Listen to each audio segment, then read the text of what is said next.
Hello and welcome to the HiddenUX podcast. I am Manuel Macator Gonzalez, hijo de Calitos, and I thought it was time that I shared with you how I actually got into UX design, how I became a UX designer.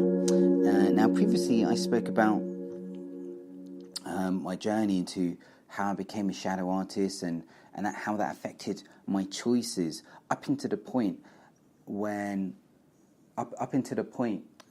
I spent 5 years not getting a degree and then being literally a month or two away from graduating and dropping out at the last few moments of completing my degree.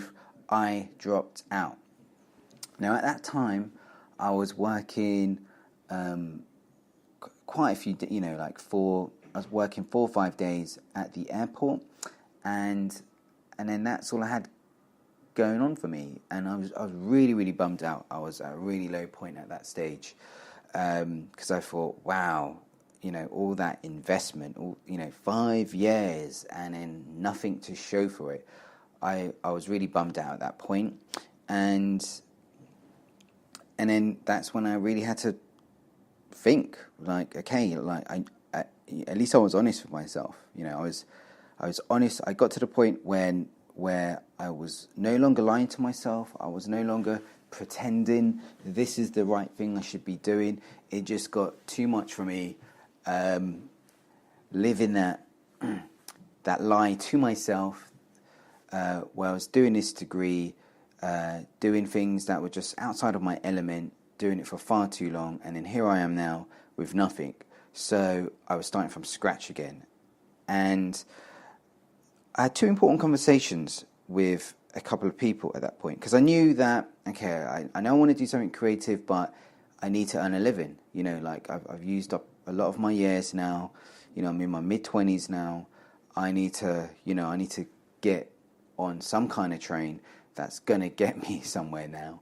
So I had there were 2 conversations I had at the airport, and one of them was with somebody that I think he was currently studying at university, or he just finished, and he did a multimedia degree.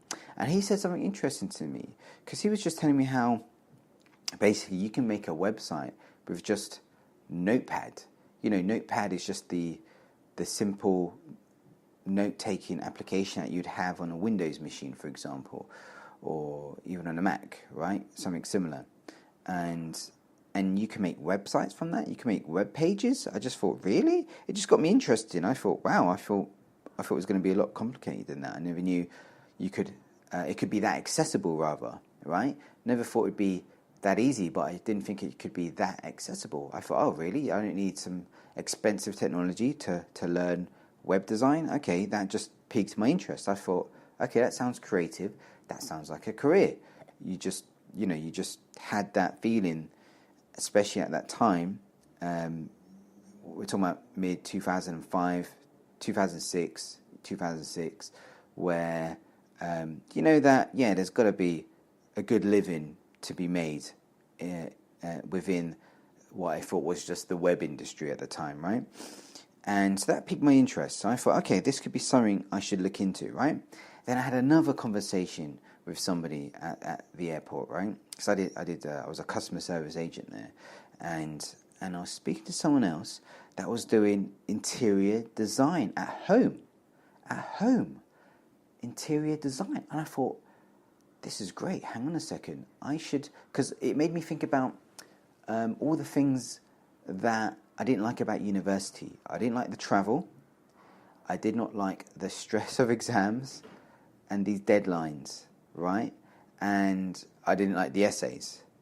And I thought, what if I did some kind of home study course that involved web design, whereby, I don't have to do essays anymore, I don't have to worry about the commute, and I don't have to worry about any deadlines, right? I just do it in my own pace, and add to that without the cost of a degree as well. Like, it wasn't just the cost of the degree, which wasn't that much in those days compared to what it is now, but it was just the cost of actually studying, living outside, just living day to day, just getting through your day, buying food, paying for your petrol, just the day-to-day costs of just attending class. There was a cost to it, and I just didn't want to bear that cost anymore. That was the other thing I didn't like, right? And I thought, well, if it's home study, that just eliminates all that cost. I'll be studying from home. There's no cost. And I thought, all right, this is something I should really look into. And then I saw this ad on TV where it was a web design home study course. And of course I called them up. And of course they were happy to come around my house and pitch me. And I was already just up for it. I needed to get on something new. Okay? So the guy sold me the course. And what I didn't know then is just how outdated that course was. Because what I didn't know about web design is just how fast technology goes. And the stuff I was learning was kind of practical. I was submitting these assignments. I don't know who was marking my assignments, but I was getting graded back, and it wasn't optimized looking back into actual design and development, right? And what you later learn is that there's no such thing as website design in this day and age, because the world really moved on from the one-man bands, right? And then everyone had their dedicated roles. It wasn't website design. You're either doing front-end development, back-end development, you're doing UI design, or you're doing UX design was the thing that I learned later on. So I did the course, and I must have been at it for, I think it was just under a year. I must have been chugging through under. So I was still working at the airport, I was coming home, staying up till late at night, just trying to get through this course. And it wasn't that easy because, again, you kind of got no accountability, you kind of got no support, you get stuck on a question, you don't know, there wasn't any kind of support. Internet was early in those days still.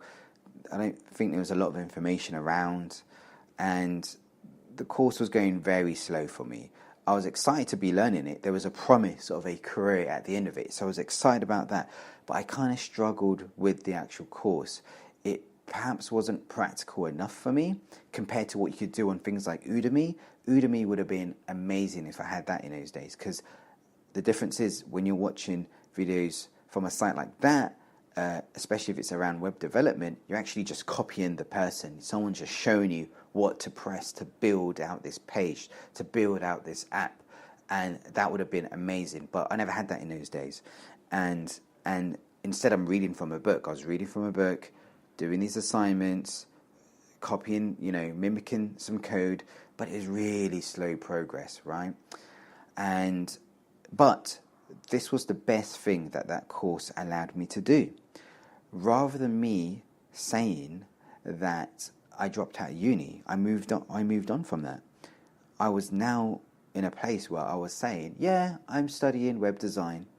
That was kind of my new thing, my new identity. It just helped me move on. And it allowed me to have a conversation with a friend who, when he was inquiring, what are you up to these days? And I replied, yeah, well, I'm studying web design.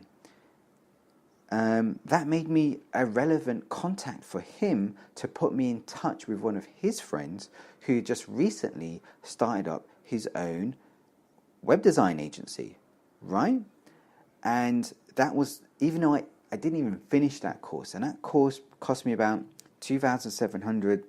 I was paying it off in increments over 2-3 years, like £75 a month. So, I could have done with that money in those days, but, at least, it was manageable. I could afford that in those days. And I didn't even finish that course because here's what happened. I went to meet my friend's friend who started out his own web design agency, and we met up for a chat. And I remember the first day I was going to meet him, I was just super nervous because what did I know? I was coming from a politics degree background. I was currently working at the airport. What do I know about this industry? I've barely just been, I got a year under my belt, if you want to call it that, of just studying web design, but I don't feel like I made any really decent progress in it. but I was interested in the career. I wanted to, make it into the industry, definitely. And I remember just the voice in my head just telling me to go home, don't show up. And because I was just super nervous, just really, really nervous. But I'm glad I just didn't listen to those voices. Those voices went away. And I'm glad I showed up and I met the owner. And it was a really nice conversation. I got to show him what I was studying, and he could even see how outdated the course was, and he was just getting annoyed on my behalf to that fact that why are they teaching you this stuff? They should not be teaching you most of this stuff because it's just outdated. And then he gave me an opportunity. He said, "Hey, why don't you just come on down, see what you can do, just start working with us, around your part-time job. Just show up as much as you can." And then that's what I did. And I was working part-time at the airport, mostly kind of evening. So in the day I'd be at his agency, and in the evenings I'd be at my airport. And then when I had days off, I could spend like the whole day there, and I would do that from the summer. So I must have done that from like August, September. Yeah, I did that August, September, when I was, going as much, kind of like 3-4 days a week, spending as much time there as possible. And I was trying to learn Photoshop. I thought, is design my thing? Is development my thing? And then he kind of steered me into UX. And at the time I thought, UX, like, these guys are just doing these, they're wireframes, right? But they just look like grayscaled, bare bones diagrams. I wasn't interested. I thought, is that what they do? It looks kind of boring. Because I just thought, you can't, there's no functionality and there's no color. I thought, this is not for me. I don't want to do that. I want to do, I want to be a designer. I want to make stuff. I want to make things click. And that's just because I didn't understand UX then. It was a new role to me.